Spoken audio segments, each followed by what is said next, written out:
All right. Hello, everyone, and welcome to the Blazor Community Standup, where we talk about the latest updates to .NET web development. I'm Daniel Roth, the Principal Product Manager at Microsoft on the .NET team for ASP.NET Core and Blazor. And today I have with me Javier Calvarro Nelson, Principal Software Engineer on the Blazor team. Welcome back, Javier.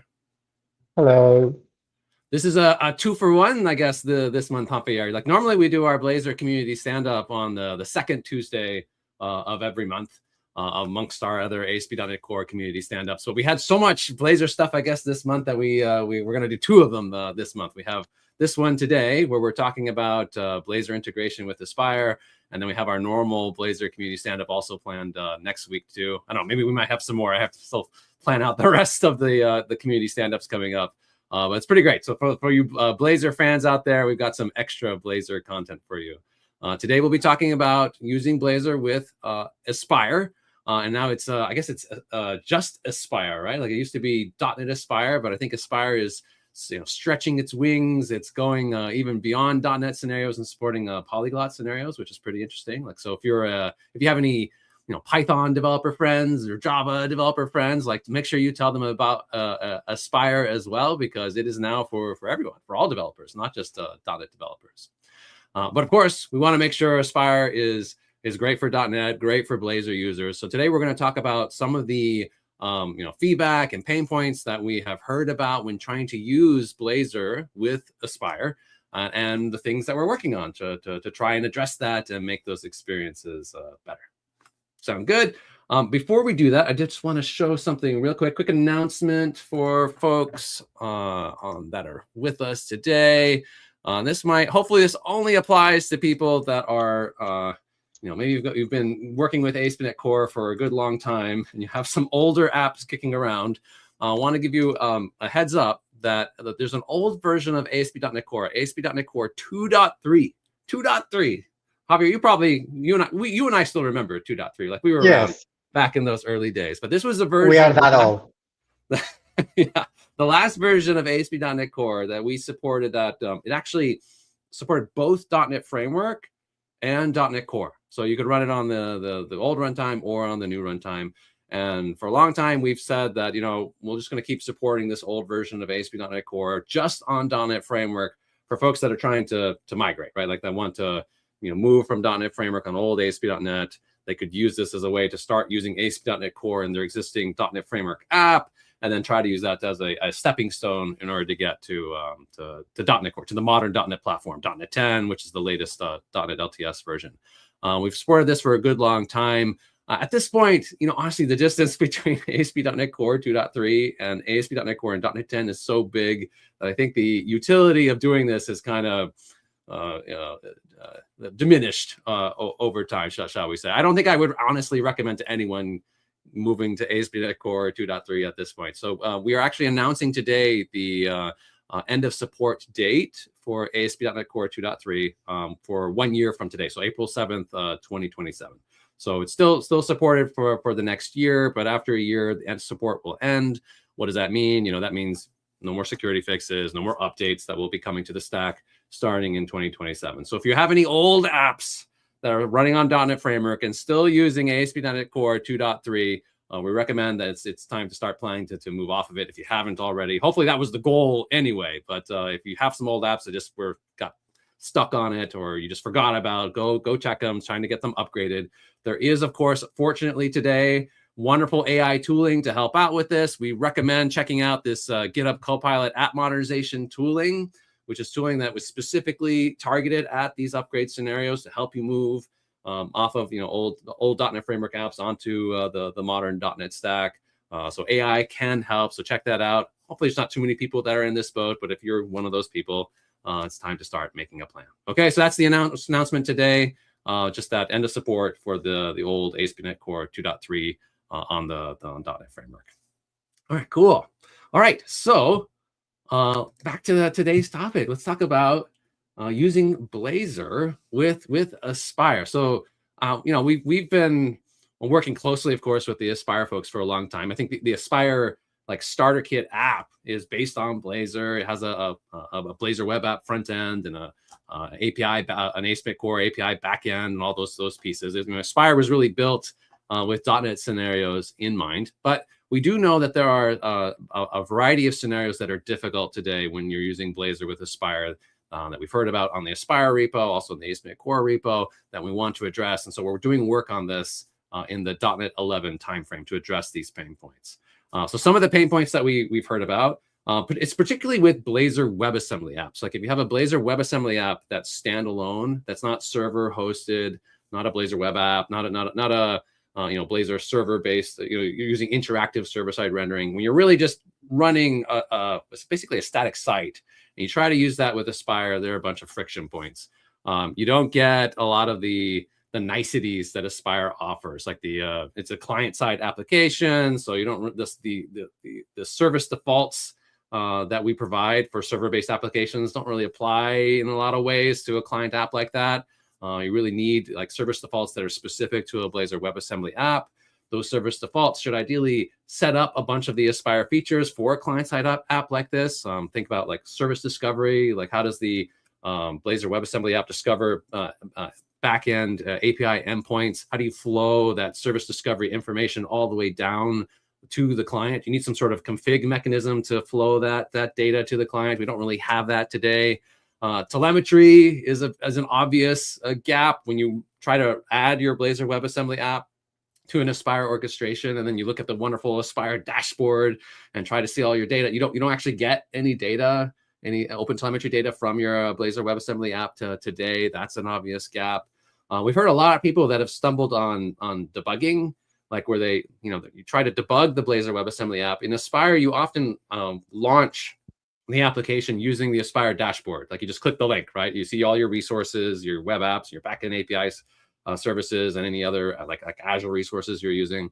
You go to your app, you click the link, and then there's your app, and then you try to debug. Well, because Blazor WebAssembly runs client-side in the browser, in order for us to debug that code, we actually have to connect to that browser instance and to look in at that .NET WebAssembly runtime to see what it's doing. That requires setting up the browser in a specific way that enables remote debugging.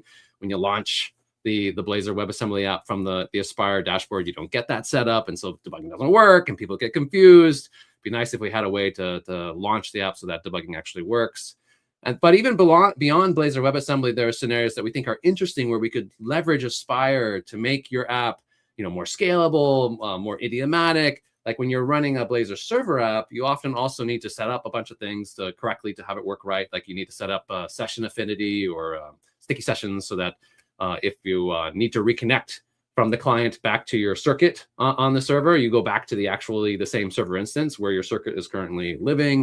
You need to set that up. So we could use Aspire to help out with those things.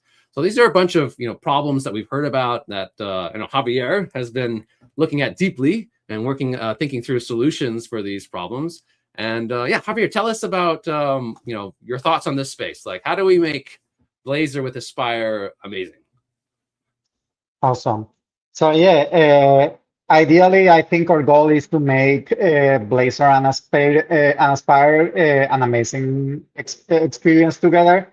We think of Aspire as our target development or deployment pipeline. Even though Aspire is a development tool, it supports deployment and stuff, but it's a configuration model. Code is the configuration, and is essentially an abstraction over many of the other things that are out there to do deployments: Azure Container Apps, Kubernetes, Docker, and so on. So we want people to think in terms of Aspire when they are developing Blazor applications, so that they can now then leverage all the information and all the richness that Aspire provides and use that for their target deployment. That way, we don't have to be thinking about how does it work in this environment, how does it work in that environment, how does it work in that other environment. We target Aspire.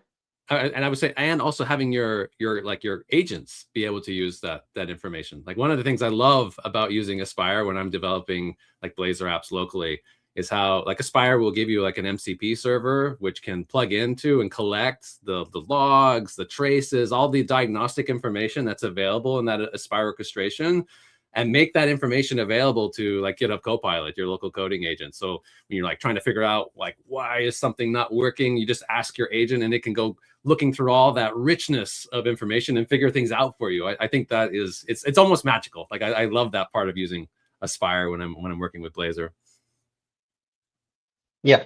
So as I said, the goal is that we enable all the things that we can leverage Aspire for in Blazor to make your experience generally better. So as you said, there are a bunch of things that are hard today. Setting up proxying, setting up service discovery, setting up telemetry. Those are the main two problems that are like hard to do in Aspire with Blazor.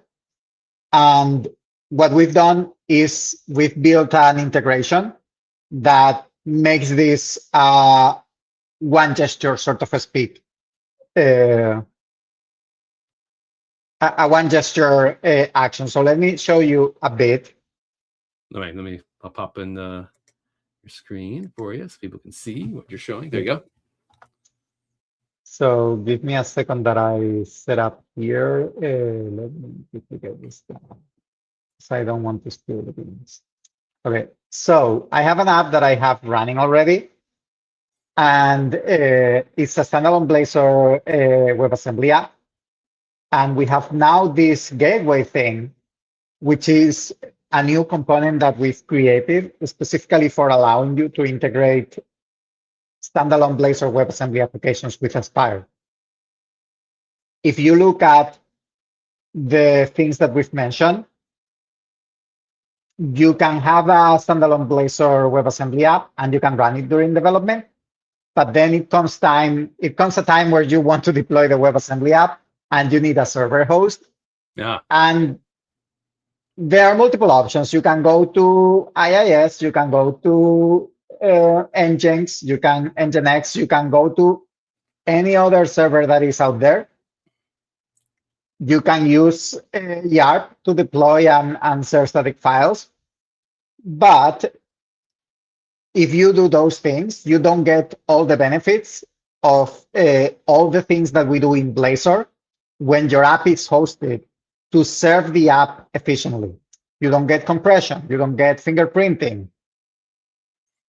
What we do with the gateway is we provide you a host, which is an upgraded version of our dev server.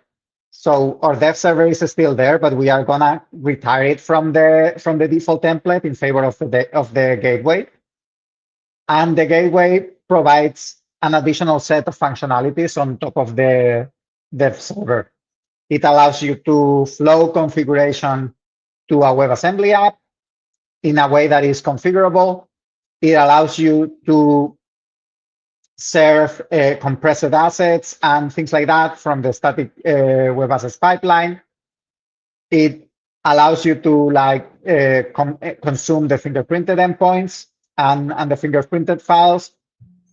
It flows the configuration from the server to the client. I don't know if I said that already. And in Aspire specifically, with our integration, we leverage this in order to flow the service discovery and also in order to proxy. That's the other thing that I was missing. Our gateway also has a built-in YARP proxy that is tuned to support serving the service discovery routes. So if you are not developing in Aspire and you want proxying for some reason, imagine you are developing an app that you have a Blazor frontend and maybe you have a part of the app that is Angular or a part that is React.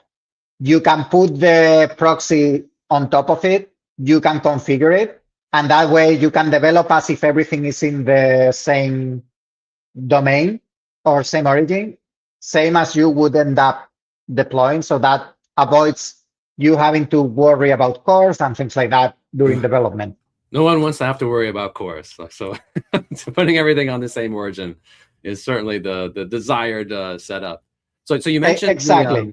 you mentioned the Blazor development, the dev server. So that's the piece that, like, when you create a standalone Blazor WebAssembly app, which fundamentally is just like a static site, right? It's just a bunch of static files. You need some server to serve those files.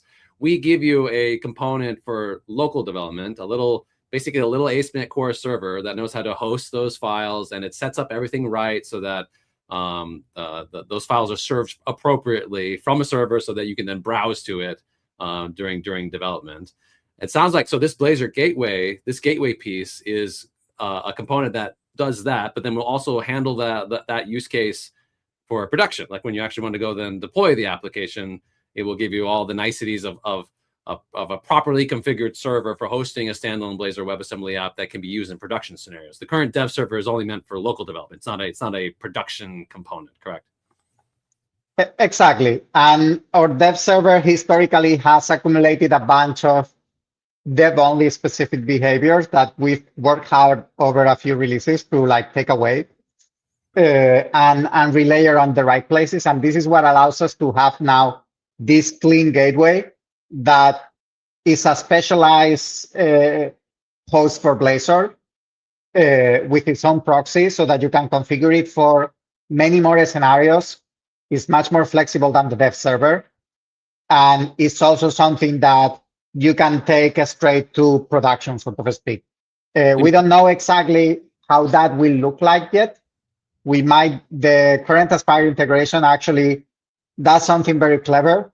It uses a single file C# program to build a container. So it has the source code of the gateway, which is very small. It builds the single file gateway it publishes, and it bakes that into a container. We'll probably have an out-of-the-box container image at some point, the same way that YARP has it. But yeah, what were you saying, Dan? We were just talking about. I was asking about the dev server versus the gateway, and it's kind of cool how the gateway is using the new single file like functionality, and it's actually not super complicated. Like, it's a fairly simple piece of code.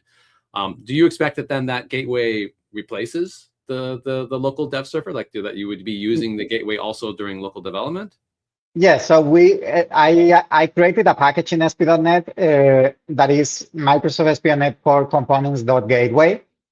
And the gateway is the quote single server for Blazor.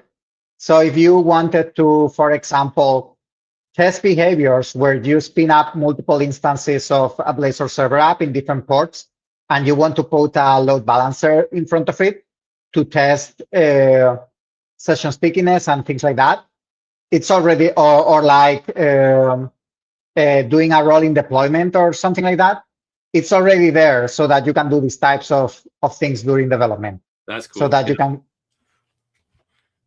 use it on your little mini front end cloud that you can like test with locally, that you've set up using Aspire for both local development, and then also you can deploy it to production.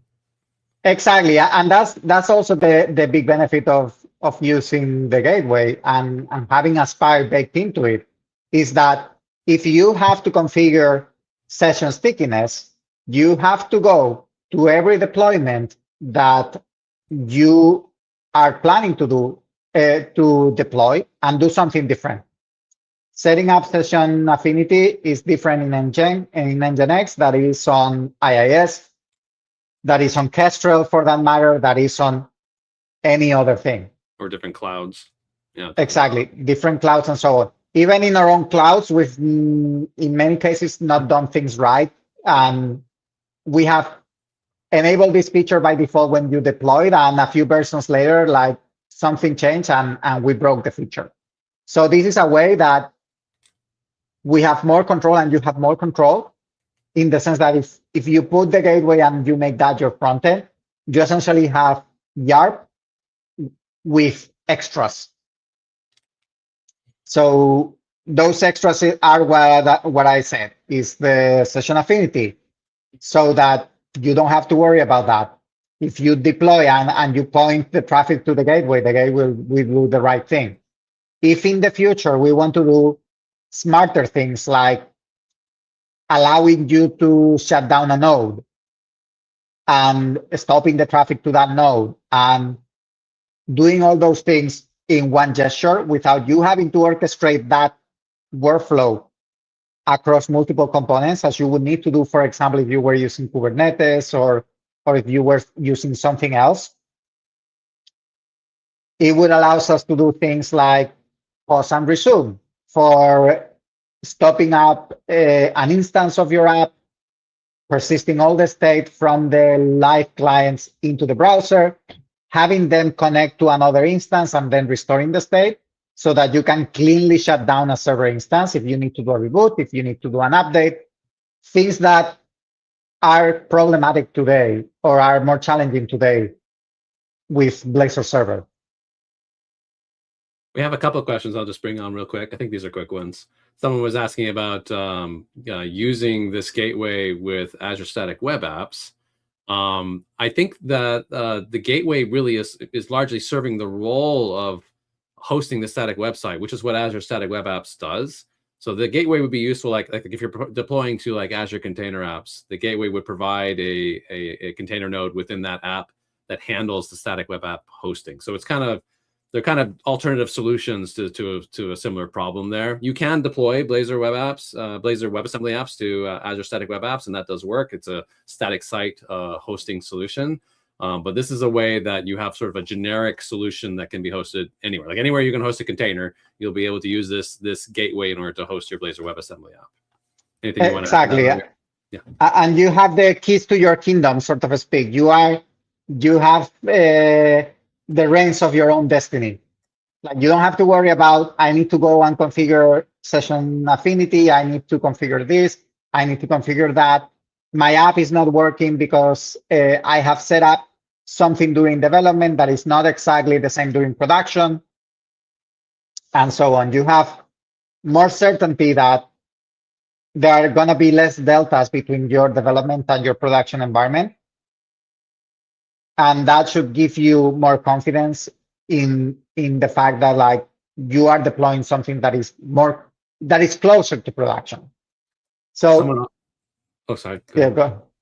There was another question about Aspire's production readiness. Like, is it shipped? Is it ready? And the answer is yes. Yes, Aspire has shipped for quite a while now. It is production ready. You can use it for production scenarios. In fact, internally at Microsoft, we are heavily using Aspire as a orchestration system for a lot of our internal applications. Like one of the things that's really nice about Aspire is it creates these patterns that we can use for rolling out new Azure services, rolling out new Microsoft products. So we are using it for production, and yes, you can as well.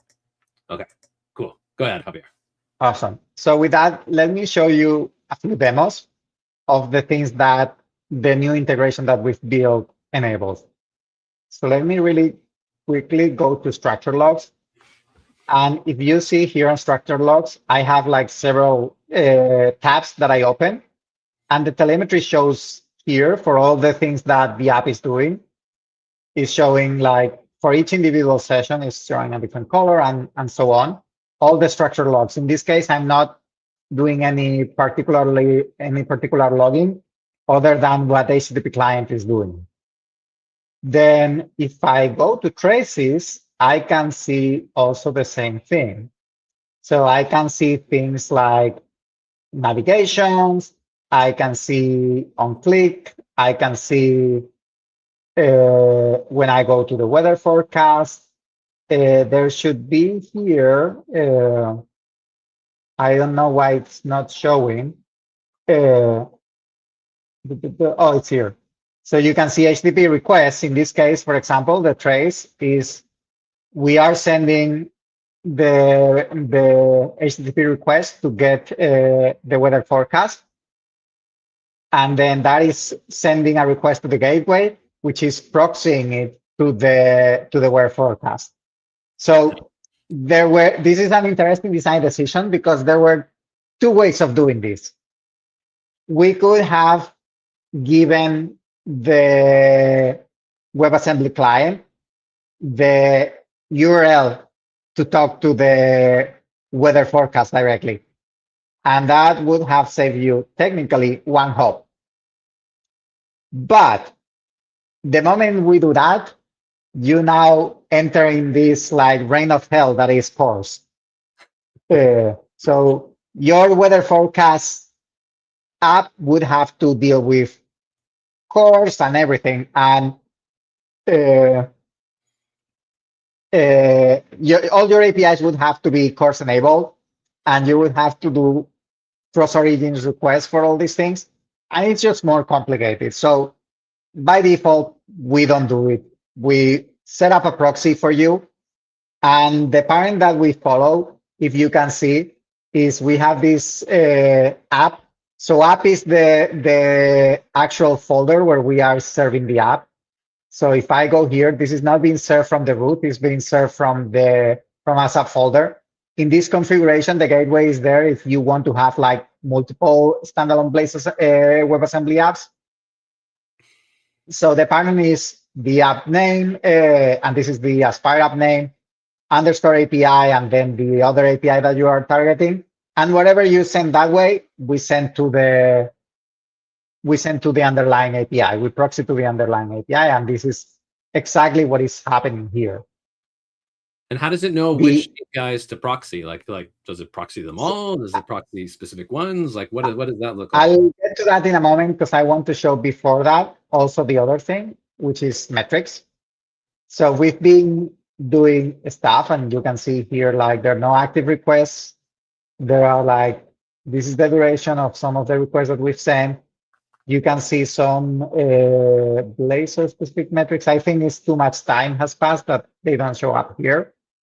But you can see navigations or yeah, I made this trace like a while back, so maybe this slider has just gone too far away. But in general, things will show up here. In fact, let me just, I was going to click, but the other thing is that metrics are not instant. Metrics are only sent to the telemetry endpoint about every 60 seconds. Okay, because if not, you would be spamming your server with metrics, and you don't want to do that. But trust me, if you do this, they will show up here. So today, if you create a Blazor WebAssembly app and try to do what you're showing here, like see metrics, see traces, see, like none of that stuff currently shows up. In fact, I just realized I just did last hour, and you can see here the metric appeared. Nice. And the navigations too, the render diffs too, and the diff sizes. This is actually the first time I'm seeing the metrics working here, so this is cool. It's great to see, Javier. Nice. Yeah. Some people are asking about like, hey, how do I get this? Where is there like some template for this gateway? So the bits that we're showing you right now, this is work in progress. Like we are actively working on improving the Blazor WebAssembly and Blazor integration with Aspire. So these bits aren't actually publicly available yet for you to try out. But I am going to stop you there. Oh, sorry. They are publicly available, and you can actually go and try this because this is not a .NET 11 app. This is a .NET 10 app. So there is a PR that I have. Let me just go and find. Let me find the PR. But you can get access to these bits because it's all configuration.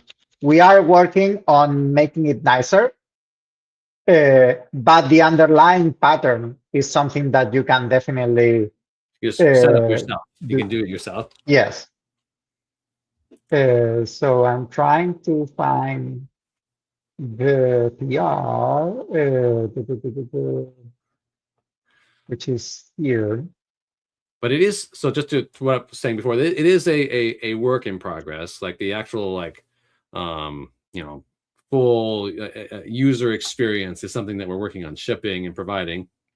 So we will have appropriate templates and such. Like we are working on a Blazor WebAssembly service defaults template that you can add, giving you the gateway component as a pre-built thing. That whole set of technologies are something we're working on shipping. But the point of these stand-ups is to give the community early views of what we're working on as a team, so that we can hear your feedback, see if we're on the right track, so you guys can participate. You folks can participate on the edge of development as we work on ASP.NET Core and Blazor. So these are early bits that you're seeing right now. Exactly. It's definitely not the end experience, and it's not ultra polished. But if you want to get this working today, you can go to this PR and you can like read the code and follow the things that it says here, and you have all the details about how this how our Aspire integration works essentially. Nice. It's the benefit of open source development. Yep. So we talk about structure logs, we talk about traces, we talk about metrics. Let's talk a bit about how this actually works.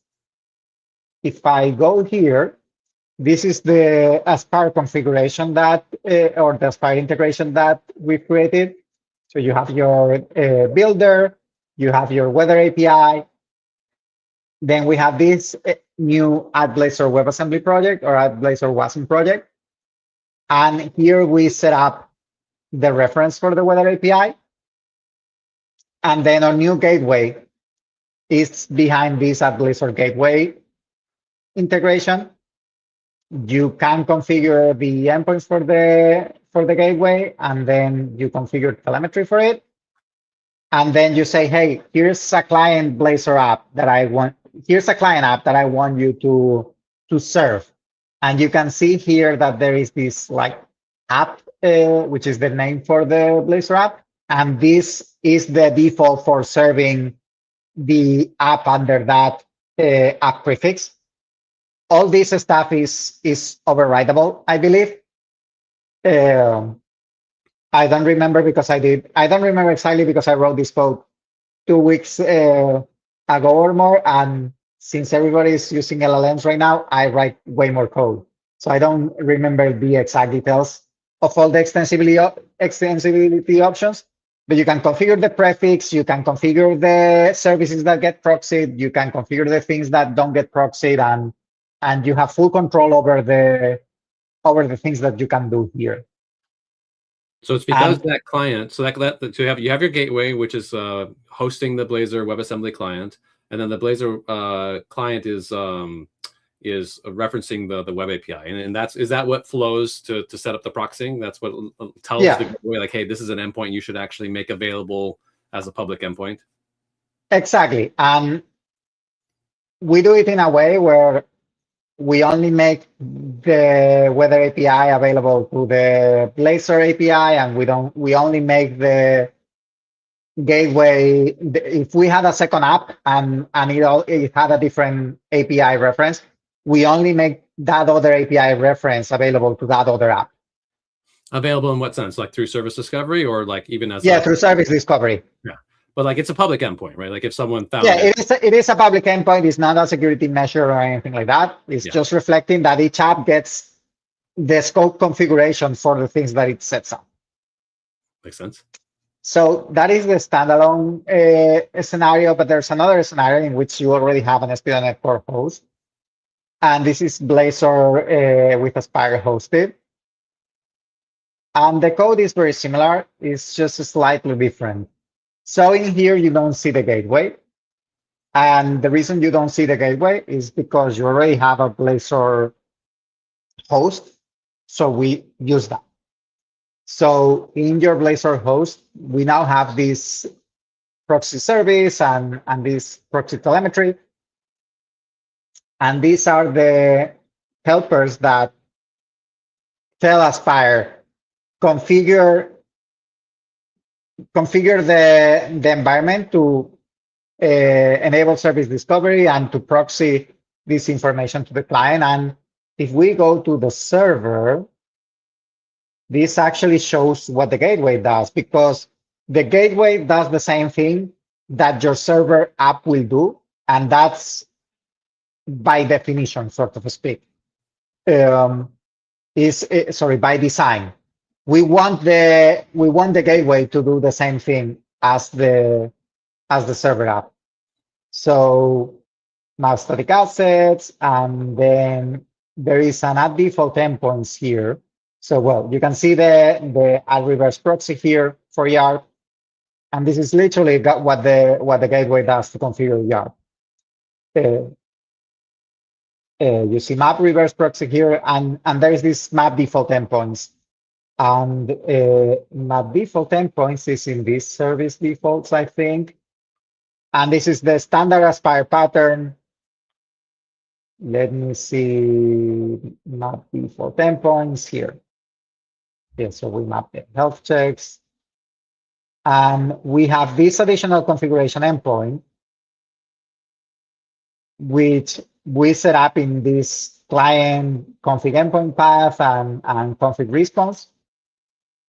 And we simply set up a new endpoint in that config path that serves that config response association. So our integration already generates a JSON document that has all the information that is needed for the WebAssembly app to boot.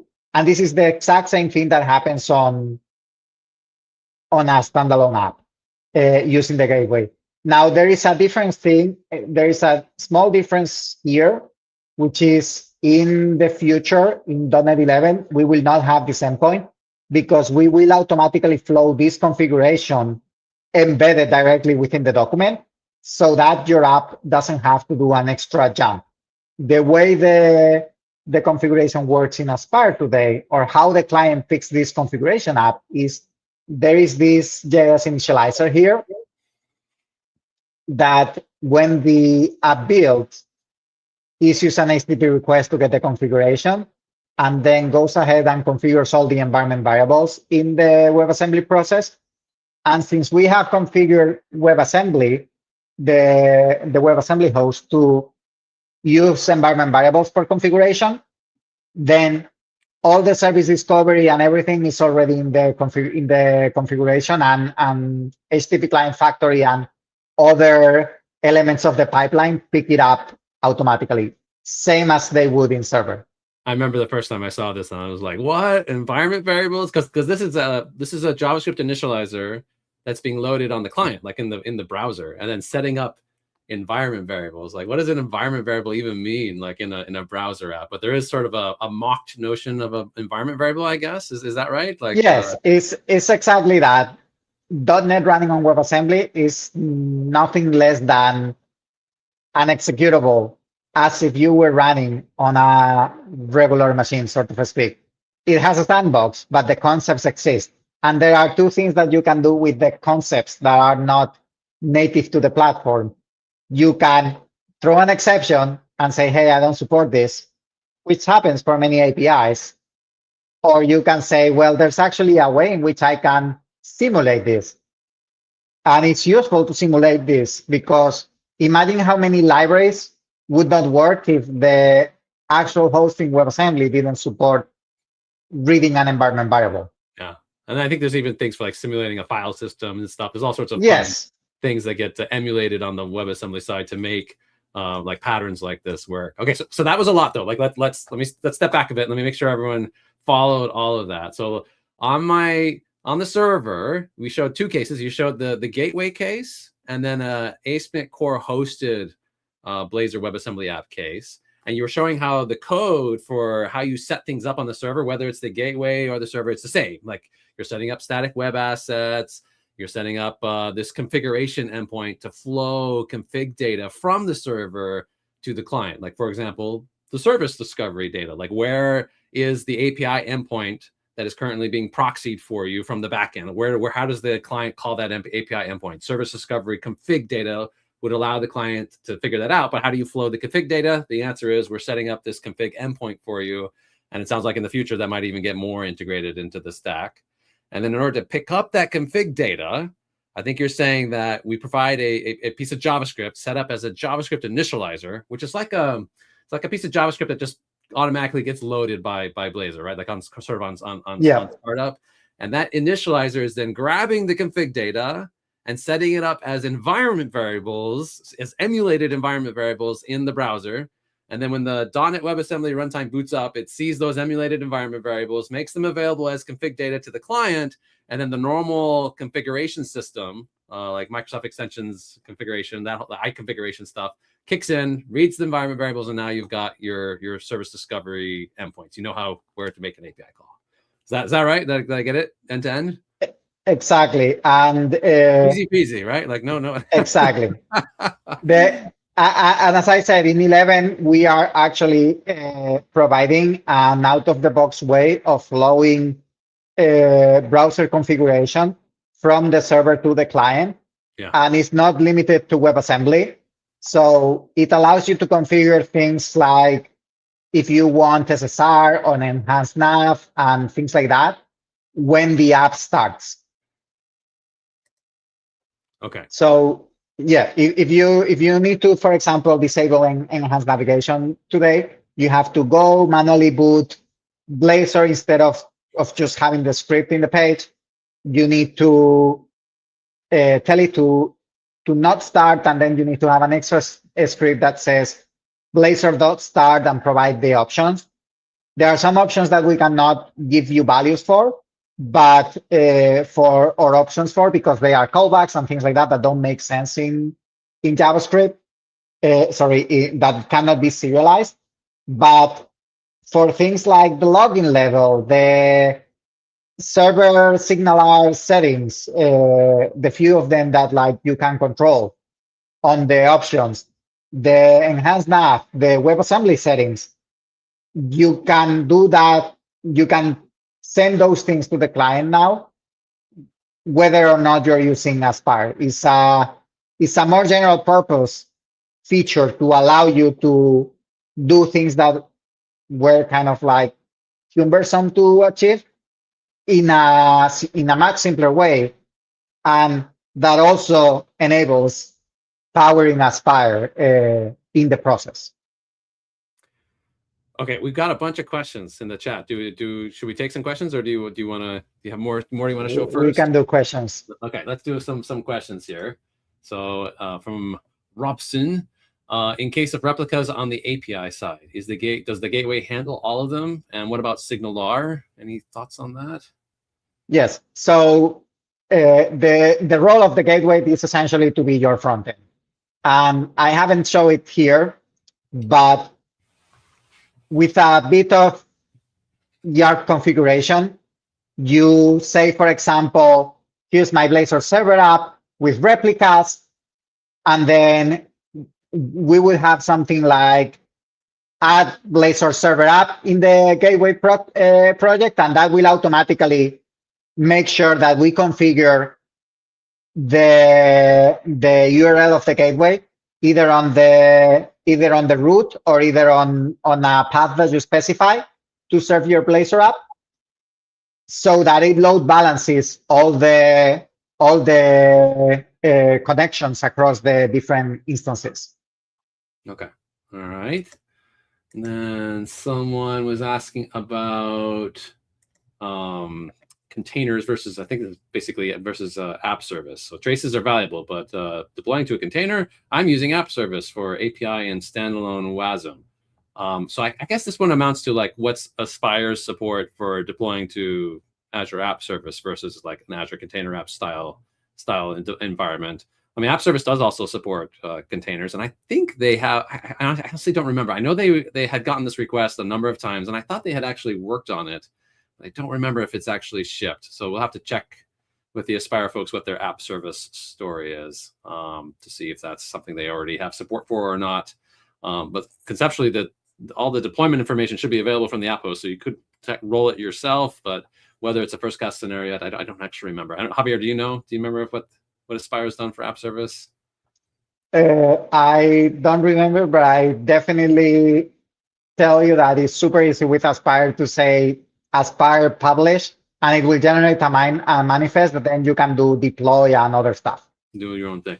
Yeah, folks on the chat, if you know, feel free to chime in. I don't remember off the top of my head, but if they haven't shipped it yet, I know they've had the request a number of times. So go to their new repo in the Microsoft org, Microsoft/Aspire, and see where the issues are at related to app service support. So there's an interesting question on the chat that is Guillaume asking about Aspire and creating a Docker Compose equivalent. And I want to touch on that because I think that highlights a lot of the value that Aspire brings into the table. Because I did this exactly. Okay, so Aspire essentially abstracts all the setup that you have to do for your services. When you do Aspire publish, nothing gets published. You get a manifest that essentially has all the ways in which your app needs to configure things. It exposes the relationships between services and how things need to flow into each one of the services. But then you are completely free from using that with Kubernetes or using that with anything else. In fact, I pointed my LLM, hey, I have this Aspire manifest. Can you go and create me a Docker Compose file so that I can just run Docker Compose app? I went and did it. And this is the magic of it. So this was a response to this question about like Blazor with Aspire. Does it require Azure for deployment, or can it run anywhere? Like, can you deploy it to IIS? So the answer is yes. The deployment model is flexible. Like, you get a manifest and you can then deploy that. Now, granted, Aspire has more sort of built-in support for certain environments. Like, I think they really started with Azure Container Apps as a very convenient way to deploy, but the deployment system is designed so that it's flexible, that you can deploy anywhere. I think the AWS folks recently added the support for deploying to Azure Web Apps, to Amazon Web Service as an alternative. Things like that. It's a flexible deployment model. Yeah, I'm definitely not an Aspire expert to that level, and I have probably botched a bunch of the things that I've said. But the idea is that, yes, it's very flexible, and then you can write some programmatic code that takes this manifest that Aspire produces and adapts it to your target environment. Great. All right. Another question. Someone was back to the Azure Static Web Apps topic. Someone's asking, is it faster hosting on Azure Static Web Apps than hosting your files in a container? For this, I would say, Azure Static Web Apps is a bespoke service specifically for that scenario. So obviously, they do a bunch of optimization around hosting static web apps. So if that's an option for you, then great. Yes, you can absolutely use that, and you'll get the benefits of that specific service. But as Javier was mentioning earlier, by hosting in your own container, you get a level of flexibility and control that you don't otherwise get when using a specific service that way. So both options are available. Yeah. One gives you more flexibility. One gives you sort of a catered, specific experience. It's the extra mile performance, sort of speak. If you need to go the last mile of performance, you probably optimize everything, put on a CDN and do things like that. But in many cases, that's not where you start. So someone was asking, and I'm not sure I get this question. Someone's saying they don't understand why this is needed. I assume they're referring to the gateway. Why not just use a backend for front end? Or is this exactly that? So the gateway is exactly that. Is backend for front end. It proxies your APIs to the right places. It flows the configuration from the environment so that the app on WebAssembly can easily talk to services. It acts as a coordinator, and it also ingests all the telemetry that client sends and sends them to your telemetry endpoint. Yeah, I think it's fairly common pattern. Like the API management style patterns is very, very similar to what we're doing here. Yeah. As we said earlier, we could have flown the configuration for your API to talk directly to your weather API service, but then you're gonna enjoy cores. Right. Yeah. The same origin constraints of browsers. It's nice to behave to play nice with that constraint. Speaking of API management, someone specifically asked, how do I integrate this with an existing API management gateway? What if you are using Azure's API management solution? I don't know. Do you have any thoughts on that, Javier? Yeah. So you can compose proxies, and essentially you put your API management proxy and then proxy the traffic to the gateway, and then from the gateway to the backend service. Because ultimately the goal of the gateway is to hide the complexity for the web app from anything else, and to make the deployment more agnostic. You can always pay to do something specific to your target deployment. Cool. And then some just general Blazor love, coming in and falling in love with Blazor after the last couple of weekends. Really good developer experience. Thank you. Glad you're enjoying that. That's fantastic to hear. And then a question here from Corto. So the gateway intercepts the request before it reaches the web API. So you have the option to save all data for telemetry. Yeah, so it's a proxy. It's proxying all the requests. The telemetry will get handled, like Aspire will wire up open telemetry for all the different sources. So you'll get telemetry on both sides, both the requests being made and then the requests being received and processed. So that's when you saw the tracing that Javier showed in the Aspire dashboard. It was showing the full trace end to end from client to server through the gateway process. Yeah, let me see if I can like bring that back.